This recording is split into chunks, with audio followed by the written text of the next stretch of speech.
Estamos de volta com o programa O Divã de André Kepp. Tema especial para você: vigiar e punir. Você já ouviu isso em outro lugar? Claro, é o título do livro do nosso querido filósofo Michel Foucault, Vigiar e Punir. Mas eu vou aplicar na atualidade. Você vai ver que nós vamos observar esse vigiar e punir na época atual. Quero me apresentar muito rapidamente. Eu sou o Dr. André Kepp, eu sou doutor em Psicologia Social pela USP, mestre em Psicossomática pela PUC, psicanalista e psicólogo. Bom, vamos pegar uns pontos aqui muito importantes. Precisamos impedir que a nossa sociedade se torne um sistema de vigilância e punição, de vigiar e punir. Ô André, mas corre esse risco? Infelizmente corre.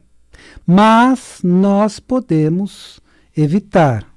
Aí pode vir a seguinte pergunta: como podemos impedir isso? Evitando que o seguinte aconteça.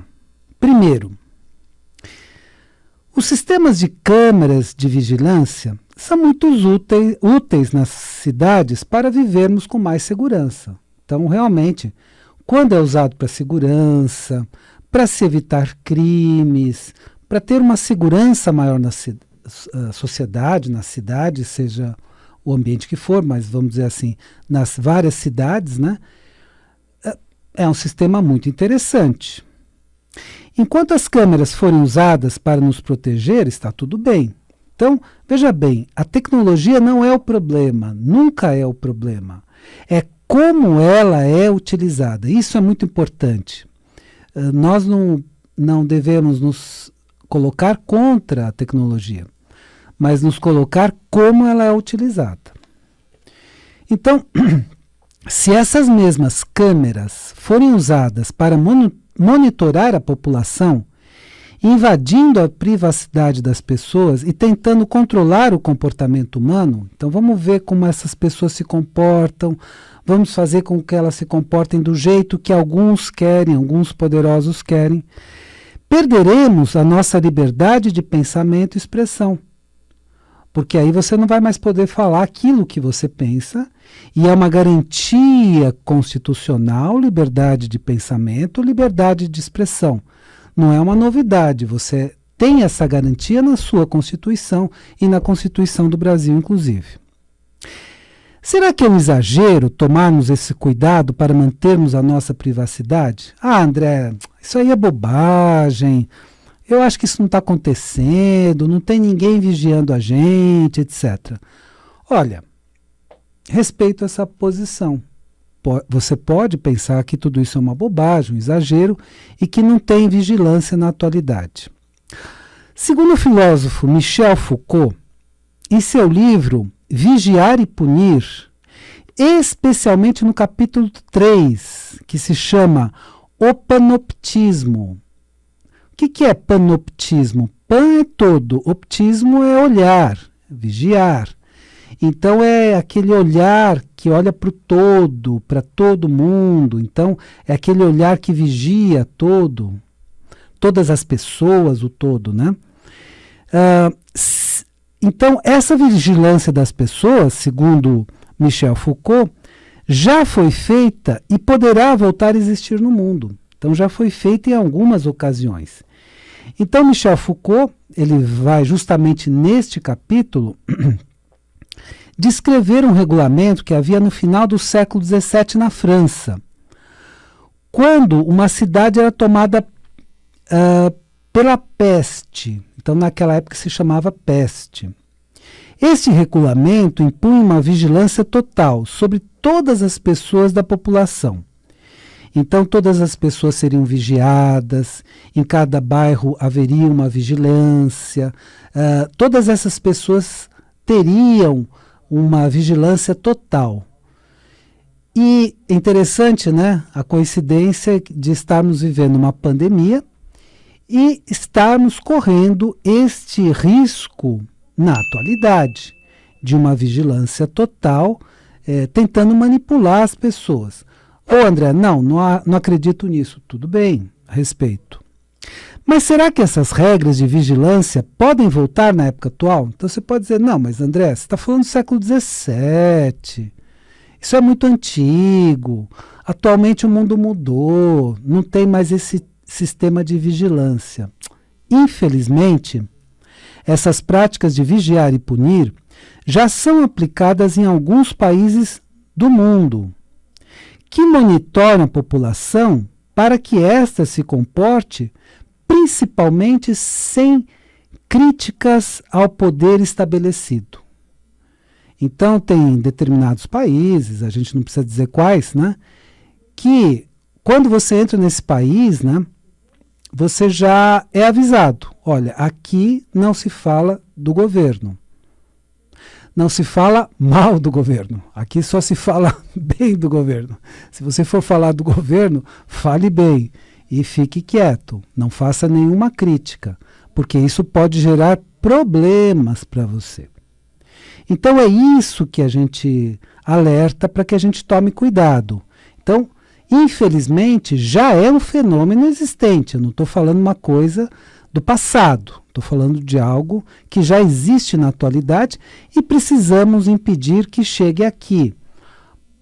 André, mas será que já não está por aqui de alguma forma? De alguma forma, sim. Mas precisamos impedir que fique de uma forma abrangente. Precisamos impedir o panoptismo, né, que é aquela vigilância total da população. Então, vamos prestar atenção no seguinte ponto. Sempre que a vigilância é utilizada além das necessidades de segurança, então é claro, você tem uma câmera num local que pode acontecer um crime e tudo mais, tudo bem, então se justifica. Mas quando é usado para bisbilhotar seu comportamento, quando te fazem mais perguntas do que o necessário, precisamos ficar atentos e impedi-la de alguma forma. Então, é uma vigilância que nós precisamos ficar atentos e não permitir que comecem a pegar mais dados da gente do que o necessário. Porque como é que vão usar esses dados? Então, uma coisa é usar para segurança, outra coisa é para manipular o comportamento da população.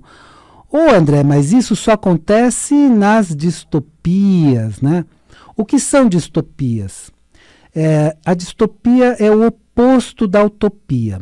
A utopia é uma sociedade ideal. Quem escreveu um livro chamado Utopia foi Thomas Morus, como chamamos ele no Brasil, né? Então, Thomas Morus descreveu uma sociedade ideal. Agora, distopia é o oposto. É uma sociedade horrível, péssima de se viver, que você não tem liberdade nenhuma, você nasce, trabalha e morre. Então, essas são as distopias. Uma delas foi descrita no livro 1984, de George Orwell, né, que fez a distopia mais importante. E outra distopia importante é O Admirável Mundo Novo, que marcou época, né? É um livro que marcou época e é uma outra distopia, de Aldous Huxley. Então, marcou época essa outra distopia. Então, precisamos entender o seguinte, que essas distopias, elas não podem ser colocadas em prática. Infelizmente, em alguns países já foram, de uma forma que o Foucault chamaria, na atualidade, se estivesse vivo, de panoptismo. Então, uma vigilância total sobre cada um da população, mas uma vigilância para moldar o comportamento, impedir críticas, por exemplo, ao governo, coisas desse tipo. Mas quando é usada para investigar todos os dados da população, estamos diante de uma situação na qual esses dados podem ser utilizados para monitorar os pensamentos e comportamentos das pessoas. Então, as pessoas precisam pensar e se comportar devido a determinados padrões e perdem toda a liberdade de pensamento, de expressão e de comportamento. Então, a nossa liberdade está aí. né? No pensamento, você tem liberdade de pensamento, você tem liberdade de expressão e você tem liberdade de comportamento, evidentemente, excetuando crimes, né? Então, essa liberdade, ela tem os seus limites, evidentemente. Não estou incluindo aqui crimes, mas excluindo todos os crimes, você tem liberdade de pensar o que quiser, liberdade de expressar o que quiser e liberdade de se comportar do jeito que quiser, não cometendo nenhum tipo de crime. E isso é uma garantia da sua Constituição, da Constituição que temos no Brasil e temos em vários países do mundo. Então, se houver um controle desse tipo, haverá uma premiação dos comportamentos desejáveis e uma punição dos não adequados para um punhado de poderosos que dominariam um país, dominariam até o mundo, né? No 1984 é o Big Brother, o grande irmão que dominava o mundo e vigiava todas as pessoas do mundo. Então, essa ficção já se tornou realidade em alguns países, mas nós precisamos impedir que se torne uma realidade no nosso país. Por exemplo, nesses países nos quais o sistema de vigiar e punir já é aplicado, não se pode fazer qualquer crítica ao governo estabelecido. Então, o poder estabelecido não pode ser criticado. Então, age livremente e abusando livremente, que é tudo o que Montesquieu, o famoso filósofo Montesquieu, quis evitar. Por isso ele fez a divisão em 3 poderes: o executivo, o legislativo e o judiciário. Por que ele fez a divisão desses 3 poderes? Porque um controlaria o outro e não haveria abuso de poder. Então isso que é muito importante. Muitas pessoas lutaram pela nossa liberdade de pensamento, expressão e comportamento. Claro, evitando-se crimes. Mas lutaram por isso. E essa luta nossa precisa continuar. Porque, infelizmente, a tecnologia pode ser usada dessa forma. Então, de novo, o problema não é a tecnologia, mas como a tecnologia pode ser utilizada. Bom, como evitar que esse sistema de vigiar e punir toda a população aconteça? Impedindo o seguinte, que pouco a pouco nos sejam retiradas, então, a liberdade de pensamento, a liberdade de expressão, a liberdade de comportamento. Essa distopia pode acontecer, mas André, século XXI aconteceria esse tipo de situação? Veja bem, alguns poderosos querem, e isso nós precisamos impedir que aconteça. Então, como eu disse, a distopia é o oposto da utopia, e alguns indivíduos poderosos são ditadores e autoritários. Então, por que Montesquieu fez a divisão dos poderes entre legislativo, executivo e judiciário? Para que um controlasse o outro, mas um não sobrepujasse o outro. A ideia é que nenhum deles se imponha sobre os demais, porque senão volta tudo de novo. Então, um controlaria o outro. E nesse controle dos poderes, aí sim nós teríamos uma sociedade mais democrática que evitaria abusos de poder. Ah, André, mas o poder não abusa. Bom, vamos pegar o exemplo de Hitler, né? Que fez esse abuso de poder, foi o responsável pela Segunda Guerra Mundial, colocou campos de concentração com extermínio de mais de 6 milhões de judeus. Então, na verdade, temos pessoas com tendências ditatoriais. E até, como eu disse no último programa, alguns indivíduos, quando chegam no poder, eles ficam muito mais exaltados nessas tendências. Então, já um indivíduo que busca demais o poder e o poder de se impor são indivíduos muito problemáticos, né? Daí a patologia do poder. Existe uma patologia em alguns poderosos. Então nós precisamos contê-los e principalmente impedi-los que eles monitorem toda a população e dominem toda a população. Infelizmente é um risco real, mas se ficarmos atentos e se impedirmos sempre que possível medidas que tolham a nossa liberdade, então realmente poderemos sonhar, né, com uma sociedade melhor no futuro. É possível? É possível, evidentemente. Bom, eu quero dar apenas 4 dicas para você, meu ouvinte, e depois eu concluo o programa de uma forma muito especial, acho que você vai gostar também hoje. Você que quer fazer um curso, um dos cursos mais importantes é o de inteligência emocional. Por quê? Porque da inteligência emocional depende todo o nosso sucesso na vida. Houve uma experiência em Harvard sobre este tema especificamente e se descobriu que realmente a inteligência emocional é fundamental para o nosso sucesso na vida.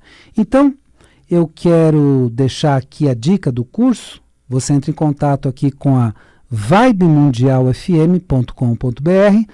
Vibe se escreve VIBE. Então, vibemundialfm.com.br. Clique em cursos e aí acessa o meu curso de inteligência emocional. Se você precisa fazer sessões de psicanálise, sessões psicológicas, então você pode entrar em contato comigo no 996842357, 996842357, e sempre falo do meu livro internacional, Método Transdisciplinar de Pesquisa, Tabacologia e Teste, que você consegue pela Amazon.com, e meu livro aqui no Brasil, A Origem da Terra, a História que Nunca Foi Contada, da editora Madras, que você consegue em todas as livrarias, em todos os sistemas, até online, né, de livrarias, sistemas à distância de livrarias. Bom, vamos concluir da seguinte forma. Como podemos, todos nós, cada um de nós, construir uma sociedade melhor? E a contribuição de cada um de nós vai ser muito importante, é muito importante nesse sentido. Contribuição prática, cada um dê a sua contribuição nesse sentido. A contribuição que nós precisamos dar nesse sentido é, primeiro, de respeitar a liberdade de pensamento. Por isso que eu falo, você não pode impedir que a pessoa pense diferente de você. Respeite. Ela pensa diferente em termos de religião. Ela tem uma outra religião. Respeite. Ela tem um outro posicionamento político. Respeite. Ela tem um outro posicionamento com relação à economia, tem uma outra visão de economia. Respeite. Isso é a construção de uma verdadeira democracia. Então, respeito à liberdade de pensamento. Primeiro lugar. Segundo lugar, respeito à liberdade de expressão. Então, a pessoa tem a liberdade de se expressar, mesmo com ideias muito diferentes das suas. Então, isso nós precisamos preservar, porque são esses pensamentos diferentes que nos trazem reflexão. Você imagina se todos os filósofos pensassem do mesmo jeito. Então, hoje eu trouxe o Michel Foucault, Vigiar e Punir, no capítulo O Panoptismo. Imagina se todos os filósofos pensassem como ele. Então não teria novidade a filosofia. Seria uma filosofia única, sem novidade alguma, sem outros questionamentos. Então cada filósofo trouxe um tipo de questionamento que precisamos verificar. Precisamos investigar. E esses questionamentos nos fazem pensar de uma maneira muito rica. Aliás, a filosofia nos faz pensar, nos faz refletir. E você imagina se todos os cientistas pensassem do mesmo jeito.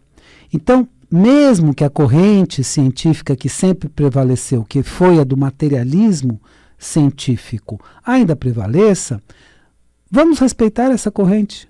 Porque tem pessoas inteligentíssimas dentro dessa corrente de pensamento, tem pessoas inteligentíssimas dentro do materialismo científico. Então, vamos respeitar essa forma de pensar.